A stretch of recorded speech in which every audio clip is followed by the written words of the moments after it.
Take जॉईनमध्ये आपण शिकणार आहोत मल्टिपल कॉलम्सचा डेटा आपण कंबाईन कसा करायचा. जसं की इथे फर्स्ट नेम, मिडल नेम आणि सरनेम. तर मोस्ट ऑफ द जण टाईप करतात आणि त्याच्यामध्ये बराचसा वेळ जातो. पण जर तुमचं एम एस ऑफिस अपडेटेड असेल तर त्याच्यात तुम्ही फ्लॅश फिल यूज करू शकता. जसं की इथे मी टाईप केलं आणि त्यानंतर कंट्रोल ई. तर ते काय करतं, एक्सेलमधलं एक इंटेलिजंट फंक्शन आहे. ते काय करतं, ते आपला जो प्रिव्हियस जो स्टेप आहे ती रेकॉर्ड करतं आणि जेवढे पण जे नावं आहेत ती कंबाईन करून देतं. तर आपल्याला पाहिजे असेल फर्स्ट सरनेम आणि नंतर त्यांचं नाव फर्स्ट नेम, ते पण आपण करू शकतो. ते तुम्ही ट्राय करा. त्यानंतर दुसरी एक मेथड आहे. हे जर नवीन एम एस ऑफिस असेल तर, जर आपल्याकडे जर ओल्ड व्हर्जन असेल एम एस ऑफिसचं, तर तुम्ही तिथे यूज करू शकता कॉन्कॅट किंवा कॉन्कनेट. ठीक आहे. तर आपण इथे लावून दाखवतो मी फॉर्म्युला कसा अप्लाय करायचा. Is equal to concat tab first name comma. आता फर्स्ट नेम नंतर तुम्ही जो स्पेस देतात त्याला एक पॅटर्नमध्ये दिलात तर तुमचा स्पेस येतो. जर तुम्ही नुसता असा स्पेस दिलात, परत कॉमा दिलात आणि नंतर मिडल नेम पकडलात कॉमा, परत स्पेस, परत नॉर्मल कॉमा आणि जर लास्ट नेम पकडलात तर इथे काहीच स्पेस येणार नाही. मग त्याला एक पॅटर्नमध्ये द्यायला लागतं. Is equal to concat tab first name comma, double inverted comma, space, परत double inverted comma, normal comma, middle name comma, परत डबल इन्व्हर्टेड कॉमा, स्पेस, परत डबल इन्व्हर्टेड कॉमा. जे तुम्ही दोन इन्व्हर्टेड कॉमाच्या मध्ये द्याल तेच इथे येणार. त्यानंतर नॉर्मल कॉमा आणि मग लास्ट नेम आणि एंटर. आता हा फॉर्म्युला आहे तो मी कॉपी पेस्ट करू शकतो. तर आपली जी जेवढी पण नावं आहेत ती सगळी काही सेकंदात एकत्र झाली. आता ही एकत्र जर समजा तुम्हाला दिली असतील आणि जर तुम्हाला वेगळी करायची असतील तर कसं, ते पण आपण ह्या व्हिडिओतच बघणार आहोत. तर पहिलं काय करायचं आहे, तर पहिली सगळी जी नावं आहेत त्यांना कॉपी करून त्याच्यातला फॉर्म्युला तो रिमूव्ह करायचा आहे पेस्ट स्पेशल मारून. आता इथे फॉर्म्युला बारमध्ये आपण बघू शकतो जेवढी पण नावं आहेत त्यांच्यातून फॉर्म्युले रिमूव्ह झालेले आहेत. आता ह्यांना सेपरेट करायचं असेल तर पहिला ह्याच्यातला पॅटर्न ओळखायचा आहे. तर पॅटर्न काय आहे, तर ह्याच्यामध्ये स्पेस आहे. ह्यांच्या सगळ्यांमध्ये कॉमन्स काय आहे तर स्पेस आहे. तर मी पहिल्या ह्यांना सगळ्यांना सिलेक्ट केलं. सेपरेट करायचं असेल तर डेटा टॅबमध्ये टेक्स्ट टू कॉलम म्हणून एक ऑप्शन येतो, त्याच्यावर मी क्लिक केलं. त्यानंतर डिलिमिटेड, नेक्स्ट, त्यानंतर स्पेस. जसंही मी इथे स्पेसवर क्लिक केलं तर मला फर्स्ट नेम, मिडल नेम आणि लास्ट नेम हे सेपरेट करून दिला. नेक्स्ट, आणि त्यानंतर जो काय, आणि जर समजा आता समजा चुकून आपण फिनिश केलं तर काय होईल, तो ओरिजिनल डेटा असतो ना तो आपला हलतो. जसं मी आता दाखवतो परत. Text to column, delimited, next, space, next आणि फिनिश. तर आपला ओरिजिनल डेटा इथे हल्ला. तर आपल्याला काय करायचं आहे, तर ओरिजिनल डेटाला तसंच ठेवायचं आहे. मी कंट्रोल झेड मारतो. Data tab, text to column, delimited, next, space, next, आणि आपल्याला जिथे सेपरेट करायचं आहे. आता बऱ्याच वेळेला काय होतं, तर हे जे आहे हा बॉक्स हा असा ओव्हरराईट होतो. म्हणजे आपल्याला हे डेस्टिनेशन द्यायचं आहे ते ह्याच्या मागे आहे. तर बरीच मुलं काय करतात, तर इथे अटकतात. हे इकडनं साईडला घ्यायला बघतात. तर तसं नाही. तर हेडिंगच्या बाजूला जो थोडासा स्पेस असतो ना त्याच्यावर क्लिक करायचं आणि बाजूला घ्यायचं माऊसने आणि त्यानंतर डेस्टिनेशन इथे द्यायचं आणि मग फिनिश. तर ही जी आपली जी नावं आहेत ही काही सेकंदातच सेपरेट झालेली आहेत. तर तुम्ही हे कंबाईन करताना डॉट पण देऊ शकता डबल इन्व्हर्टेड कॉमाच्या मध्ये. तुम्ही ट्राय करू शकता. ठीक आहे. त्यानंतर आपल्याला शीट 2 वर जायचं आहे. तसंच आता इथे बघा, तर तुम्ही पहिला पॅटर्न ओळखायचा आहे. ह्याच्यामध्ये पॅटर्न काय आहे, तर कॉमाचा पॅटर्न आहे. इथे स्पेस नाही. स्पेस दिलात तर तुमचं नाव आणि मिडल नेम आणि हे सगळंच तुम्हाला सेपरेट करून देईल आणि हे सगळं एकत्र ठेवेल. तर इथे आपल्याला काय पाहिजे, तर नाव हे एका कॉलममध्ये आलं पाहिजे, अकाउंट नंबर एका ह्याच्यामध्ये आणि लोकेशन. तर ह्याच्यामध्ये मी आयडेंटिफाय केलं तर ह्याचा पॅटर्न काय आहे, तर कॉमा. तर मी पहिला हा डेटा सिलेक्ट केला. त्यानंतर मला माहिती आहे जर सेपरेट करायचं असेल तर टेक्स्ट टू कॉलमच यूज करायचा. Data tab, text to column, delimited, next. त्यानंतर मी स्पेसची टिक घालवली आणि माझं जे काय आहे ते कॉमा ते मी यूज केलं आणि टॅबवरची पण टिक घालवली. तर इथे बघा ते सेपरेट करून देतं कसा दिसेल डेटा. आपल्याला असाच पाहिजे.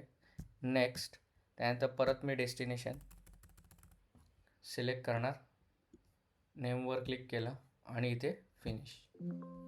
आता हे कधी कधी का नाही होत, तर जर समजा तुमचा डेटा इथे काय लिहिलेलं असेल ऑलरेडी तुमचं ब्लँक असतानाच, तर इथे डेटा हा होत नाही. तर हे आपण काय केलं तर सेपरेट केलं. त्यानंतर शीट 3 वरती काय करायचं आहे, तर तुम्हाला पहिलं काय असायला पाहिजे, तर त्या प्रोडक्टचं नाव नंबर आला पाहिजे. आता इथे जे आहेत हे प्रोडक्ट्स आहेत. तर मोस्ट ऑफ द टाईम काय होतं, ते तुम्ही जर इंडस्ट्रीमध्ये वर्क करत असाल तर तुमच्या लक्षात येईल, प्रोडक्टला त्यांच्या नंबरने ओळखलं जातं. जसं इथे 1098. आणि ह्यांना काय करायचं आहे, तर ह्यांच्या दोघांच्या मध्ये @ गेलं पाहिजे. मग त्यासाठी पण मी यूज करीन concat is equal to concat tab.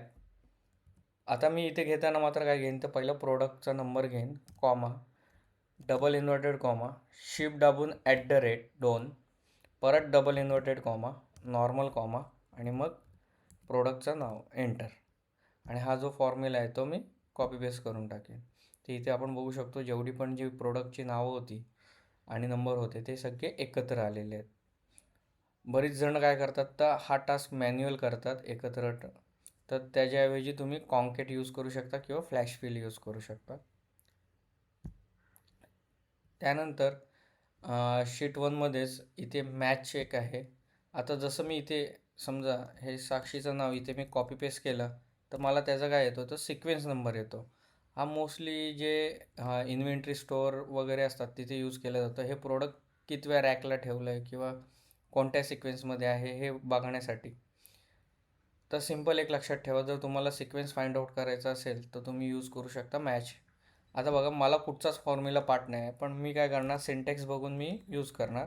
ह्या पहिला फॉर्म्युला तो डिलीट करतो. Is equal to match tab lookup value. Lookup value म्हणजे काय, तुम्हाला काय शोधायचं आहे ते, कॉमा, लुकअप ॲरे कशात शोधायचं आहे, तर मी इथे सिलेक्ट केलं, शिफ्ट कंट्रोल डाऊन एरो. बरेच जण काय करतात, तर फर्स्ट नेमपासून घेतात, सिक्वेन्स बदलणार, shift control down arrow, comma, exact मॅचसाठी 0 घ्या, त्यानंतर एंटर. ठीक आहे. आता जे लास्ट नाव आहे त्याला पण मी जर समजा किंवा मधलंच एखादं कुठचं तरी मी नाव उचललं, कुठचंही नाव उचलतो मी कॉपी करून आणि इथे पेस्ट केलं, तर बरोबर मला त्याचा सिक्वेन्स नंबर देतो. आता जर समजा मी हे सेकंड नंबरचं नाव उचललं आणि इकडे आता जर समजा मी एखादं 12व्या नंबरचं जर कॉपी केलं नाव आणि इकडे पेस्ट केलं, तर इकडे त्याचा लगेच सिक्वेन्स नंबर येतो. आता जर समजा इथे ह्या लिस्टमध्ये जर डबल नावं रिपीट झाली असतील, तर तुमचं जे पहिलं जे नाव त्याला सापडेल तो त्या नंबरचा सिक्वेन्स देतो. हे झालं मॅच. आता तुम्हाला इथे शिकणार आहात तुम्ही इंडेक्स फॉर्म्युला. इंडेक्स काय करतं ते आपण बघूया. रो नंबर 1, कॉलम नंबर 1 म्हणजे काय, तर हा एवढा आपला मेन डेटा आहे, समजा धरून चालू आपण, हा एवढा आहे तो मेन डेटा आहे. तर ह्याच्यातलं आपल्याला फाइंड आउट करून देतं. आता जर समजा मी 4 नंबरचं घेतलं, रो नंबर 4 आणि कॉलम नंबर 1, तर काय येतं बघूया आपण. फर्स्ट नेम येतं. त्यानंतर जर समजा मला सरनेम पाहिजे असेल तर एंटर केलं तर परफेक्टली शो होतं इथे.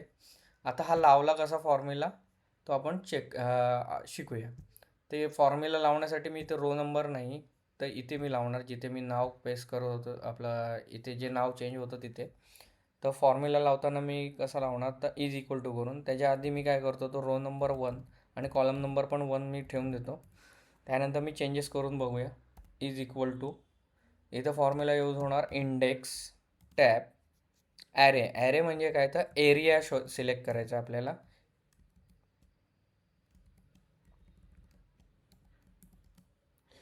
Shift control down arrow, comma. आता आपल्याला हा सिंटेक्स प्रमाणे जायचा आहे. रो नंबर, आता रो नंबरसाठी आपण तर इथे जागा सोडलेली आहे वर, रो नंबरवर मी सिलेक्ट केला, कॉमा. त्यानंतर column index number, column number, तर तो येईल इथे. त्याला फक्त मी सिलेक्ट करत गेलो आणि त्यानंतर मी एंटर केलं. आता मी कुठचाही जर समजा मी 50 नंबरचा रो टाकला आणि कॉलम नंबर 1 बघितला, तर मला बरोबर तेच नाव येते काय ते पण मी चेक करतो. तर बरोबर आलेलं आहे.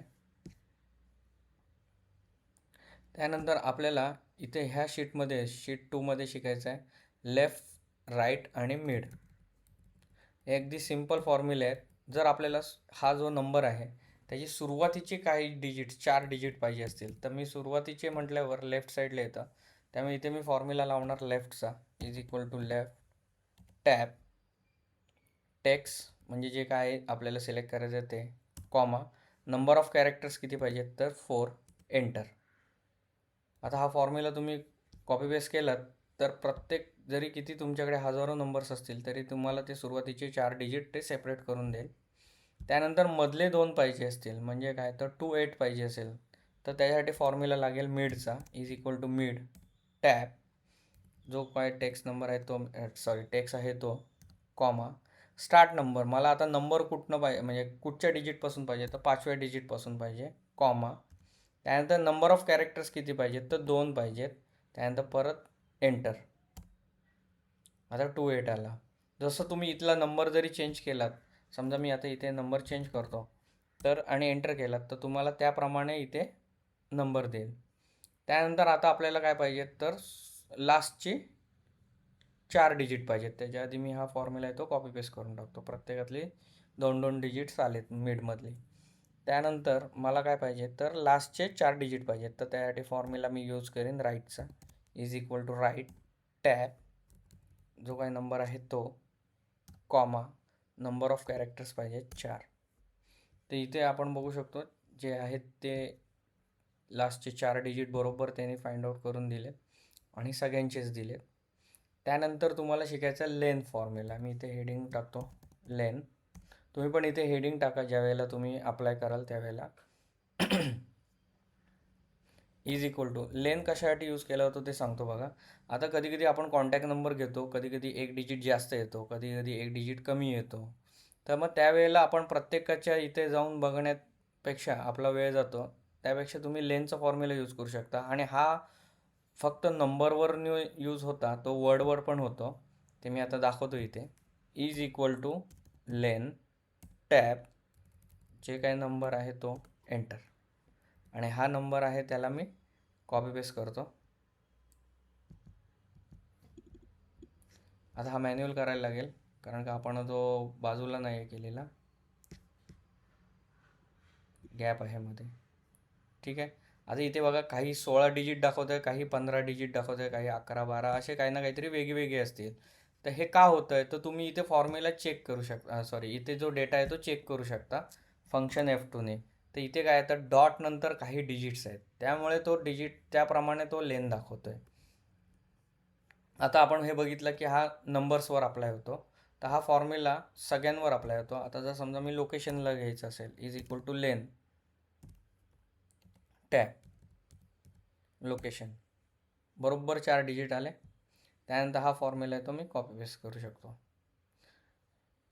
तर आपण ह्याच्यामध्ये काय काय शिकलो तर कंबाईन करायचं कसं, कंबाईन केलेलं सेपरेट कसं करायचं, त्यानंतर इथेच मॅच आणि इंडेक्स फॉर्म्युला. मॅच कशासाठी तर फाइंड द सिक्वेन्स आणि इंडेक्स कशासाठी तर रो नंबर आणि कॉलम नंबरवरनं डेटा शोधायला.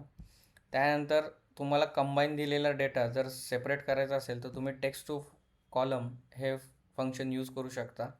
त्यानंतर लेफ्ट राईट मिड एक्स्ट्रॅक्ट करण्यासाठी, लेन हे कशासाठी तर डिजिट काउंट करण्यासाठी. त्यानंतर शीट 3वरती एखादं सिम्बॉल जर तुम्हाला 2 कॉलमच्या मध्ये ॲड करायचं असेल तर ते कसं कॉन्कॅटनी अप्लाय करू शकता ते पण शिकलो. तर तुम्ही ह्याची काय करा तर प्रॅक्टिस करा, व्हिडिओ पॉज करा आणि स्वतःहून पहिलं करा. आणि जर समजा तुम्ही जर कुठे मिस्टेक करत असाल किंवा अटकला असाल तरच मात्र तुम्ही ह्या व्हिडिओचा रेफरन्स घ्या.